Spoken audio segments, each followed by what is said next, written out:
मानवाधिकार आईन रे तथ्य मागिबारु ठिकादार विश्वजित स्वाई और गोष्ठी सूचना अधिकारी कर्मी जितेंद्र कुमार साहू को कालियाबुदा काली मंदिर रे मरणात्मक आक्रमण।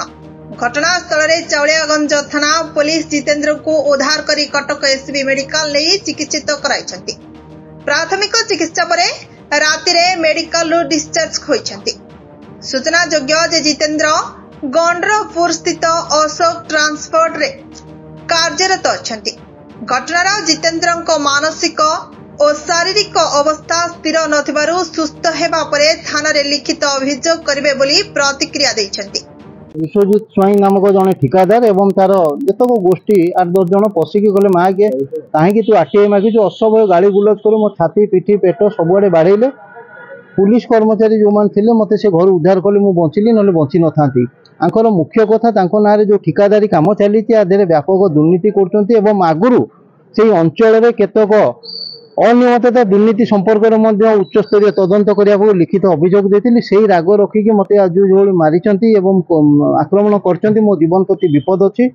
मो जीवन जदि किसी क्षयक्षति हुए उक्त ठिकादार विश्वजित स्वाई संपूर्ण दायी रहे। काली मो R&B 2 रे जो आरटीआई मागिजे मुख्यतः से जिनसर कथा उठेकी राग रखिकी मत आज मार मारिचंती। व्यक्तिगत आक्रोश कमिटी सहित मोर किसी लेन देन ना।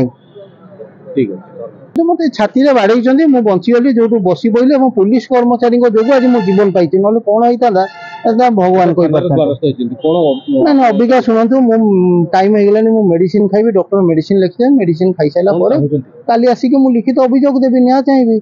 निश्चित दुर्नीति विरोध आम जो सामना को आनीचु आमको जो आक्रमण होती मुख्यमंत्री कहते दुर्नीति की बर्दास्त करानी तेणुक आम निश्चित अभियोग करूँ थाना अभियोग करूँ उच्च स्तरीय तदंत दाबी करूँ। मु शुणु अशोक ट्रांसपोर्ट पेट्रोल पंप जो अच्छी किसी कागज पत्र कम पार्ट टाइम करे ता बाबद मु पावना पाए। हाँ निश्चित मु काम करुँच मोर कम अच्छी जो परिवार चलवाई कम निश्चित कौटी किए कौन कहले